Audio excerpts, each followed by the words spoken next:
Glacier National Park, Montana.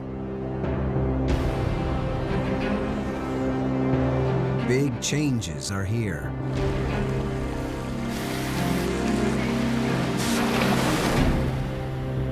Wow, this is crazy. Some marvels fight to endure.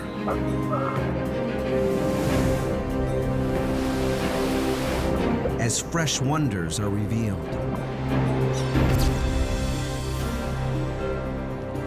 What new wilderness will emerge? That's a massive feature up there.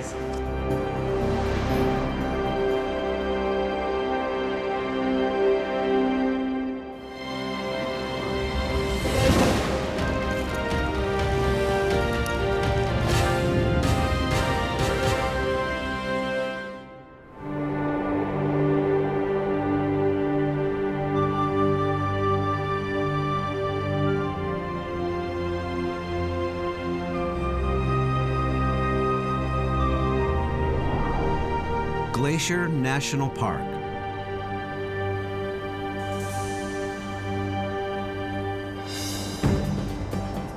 Six dramatic peaks over 10,000 feet, all carved by glaciers. Lakes that hold icebergs year-round.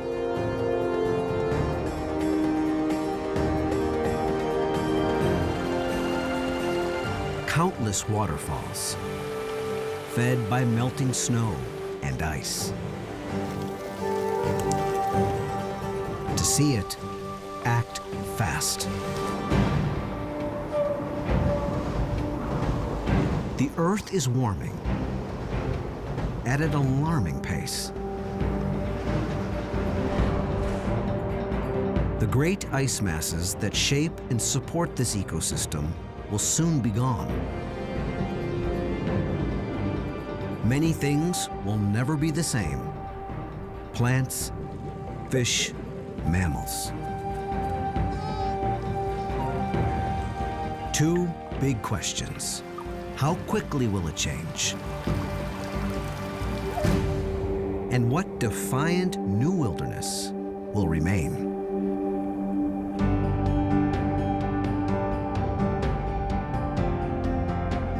To find out, teams of scientists. This is a brand new thing going on here. Explorers. You think I should go a little higher? And adventurers. There's a lot of unknown. They fight to keep up with the speed of change. To predict what will happen next in an environment already extreme.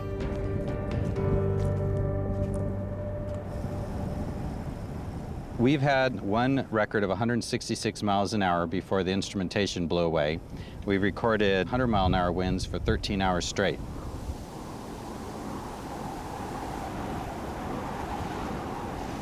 Dan Faegre is a scientist for the U.S. Geological Survey and this area's lead expert on glaciers.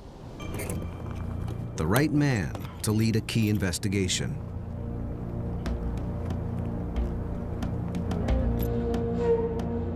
The subject, once the park's largest glacier.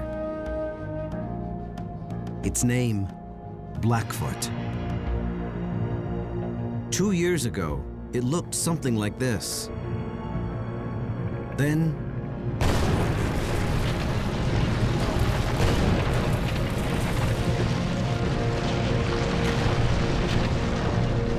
thousands of tons of ice collapsed at once. Some 25 acres gone. Perhaps a defining moment for this wilderness.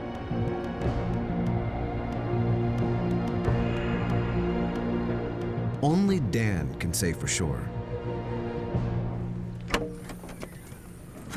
He's been desperate for an up-close look at the collapse.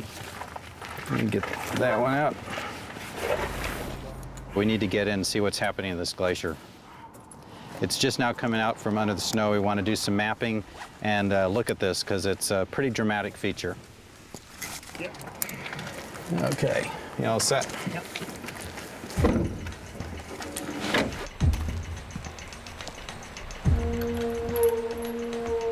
It's a 3-day expedition, much of it off the beaten track.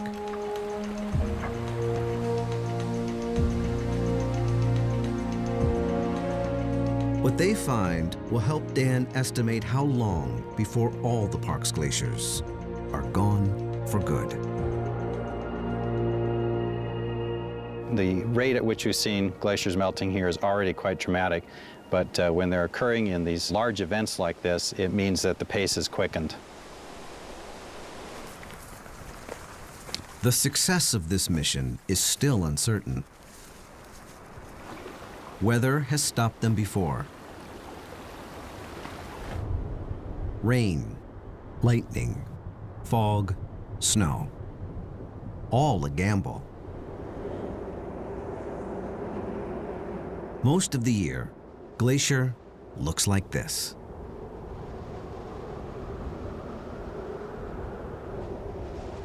The true nature of this wilderness hides beneath a blanket of white, up to 20 feet deep.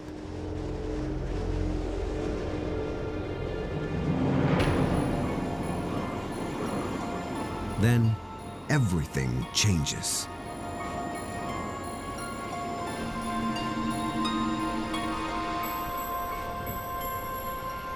Summer opens a window, and for a brief time, explorers try their luck.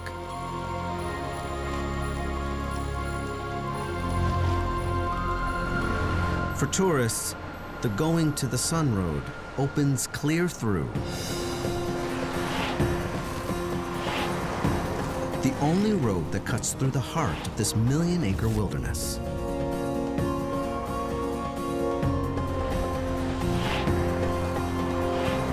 This road is how some 2 million visitors a year taste Glacier's splendor.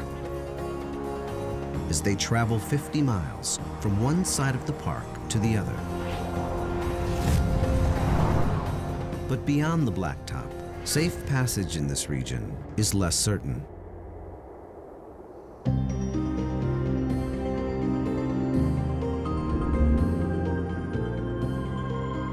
Where Montana borders Canada is a mountainous area ecologists call the crown of the continent. Right in the middle, Glacier National Park. It joins Canada's Waterton Lakes National Park to make the jewel in this crown. The Continental Divide splits it all into 2 unpredictable weather systems.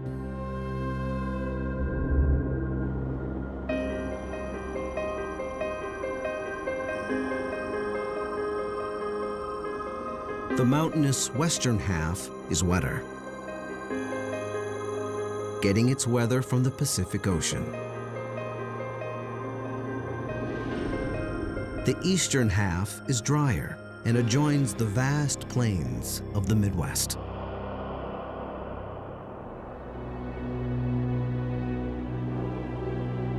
"18 of the park's 26 remaining glaciers cluster along this divide. In the drier months, both sides depend on water from melting glaciers.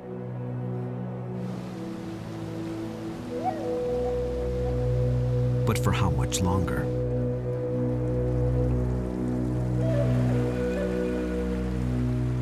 Well, the stream we're next to right now is basically meltwater from the snowfields and the glaciers. A lot of these systems that depend on this water are going to dry up and you'll have big changes in vegetation.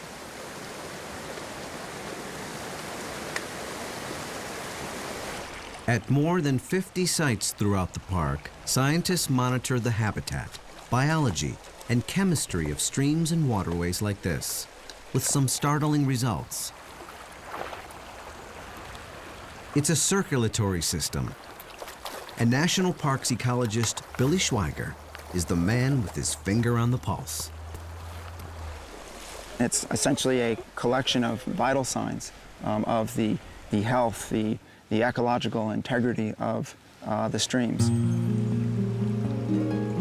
The algae on this rock are called didymo. Common name, rock snot.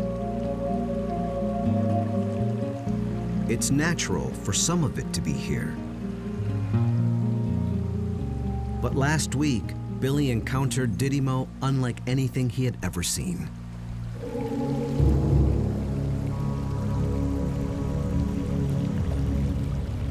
Look at this.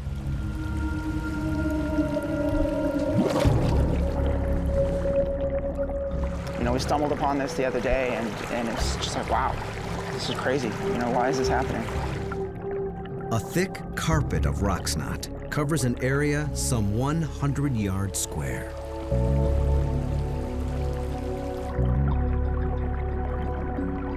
Possibly the park's largest bloom ever. So the texture is very much like wet cotton. Feels like walking on shag carpet. For an aquatic insect trying to live in this, they want it to look like that, right? But it looks like this. This is a completely qualitative change in what this stream is like. Didymo is beginning to bloom in large mats elsewhere as well, likely driven by warming water. These kinds of blooms of didymo did not occur 5 or 10 years ago. With water temperatures increasing, with the summers getting longer, there's a good chance that this will continue to increase. We definitely have to watch this really carefully. Didymo choking the waterways may imperil fish. Fish already threatened by disturbed habitat, changes in temperature patterns, and invasive species. Yet there is hope that nature's resilience will win over. All right, all aboard. Let's go catch some bull trout.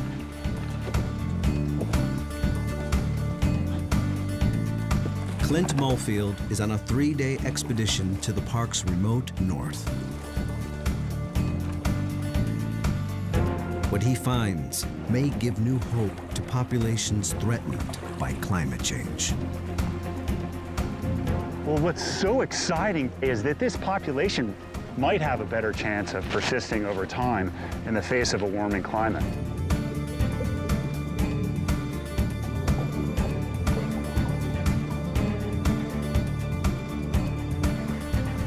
This team of USGS fisheries researchers paddles across lower Kintla Lake.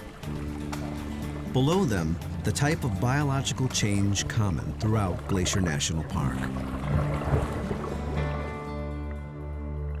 These native bull trout are threatened by invasive species. We've seen tremendous declines in bull trout populations to the point that many of these populations are literally on the brink of extinction. But traversing lower Kintla Lake is just the beginning of their quest. They've had a report of odd goings-on in the next lake up. Home to some of the strangest fish in the park.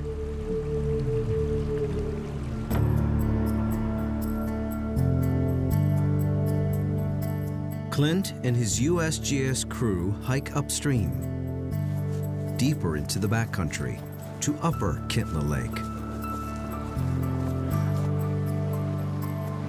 Their mission, to find out how the fish in upper Kintla survive and thrive.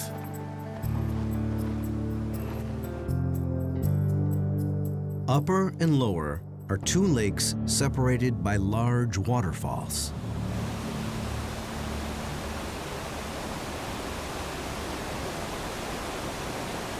Barriers that stop invasive fish from swimming upstream. The upper Kintla population has not been perturbed at all. It's remained like it is today over 10 to 14,000 years.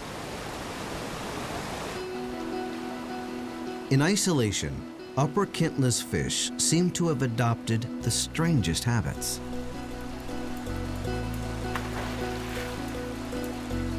For one, they are cannibals.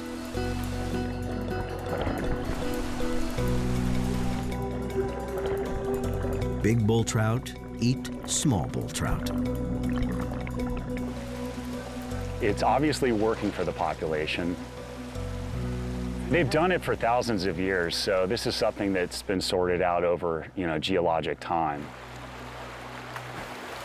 Clint also sees last year's gravel piles, fish nests called reds.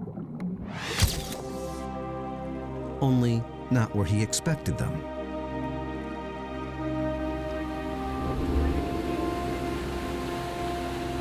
Fish usually go upstream to spawn, but not the bull trout in this lake.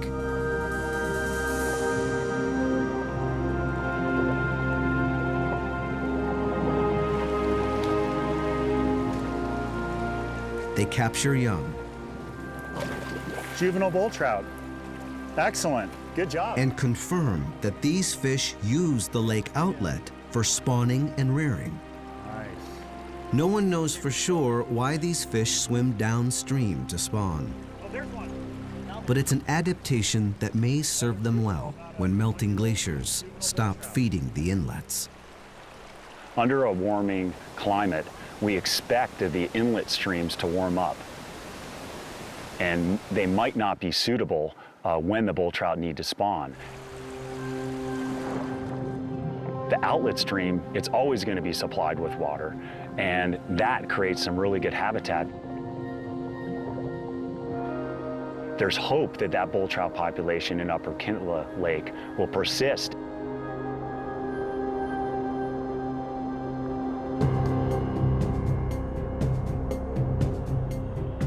As the glaciers disappear and temperatures rise, many waterways in the park will get warmer. Most fish will feel it. And at least one human.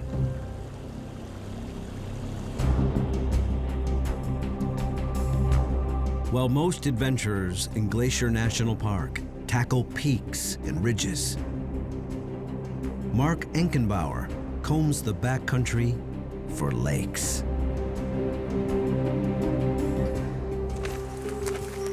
I've stared at the map and I've just learned this 1,000,000 acres so much that I've kind of started looking at it more in terms of a series of drainages.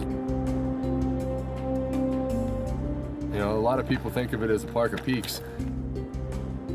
I see it as a park of lakes. Mark is 6 years into an 8-year quest to jump into all the named lakes in the Waterton Glacier Wilderness, some 168. Definitely not a bad view.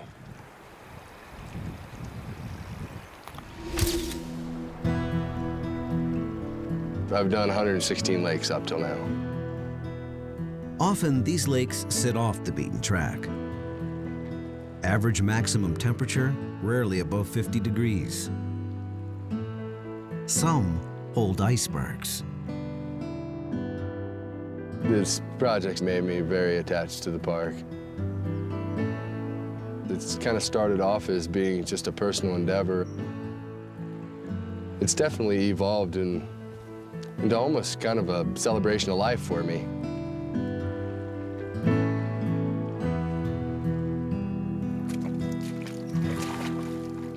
Now, a frigid moment of truth.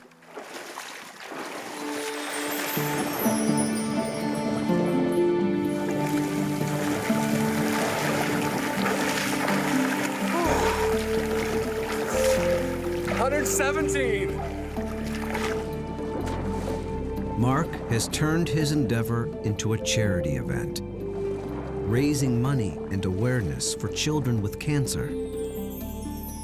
It's like all the rest of them. Chilly.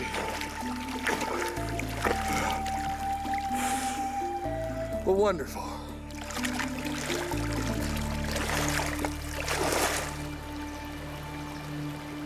Mark has 50 or so lakes left. He'll be done in a few years. The question everyone wants to know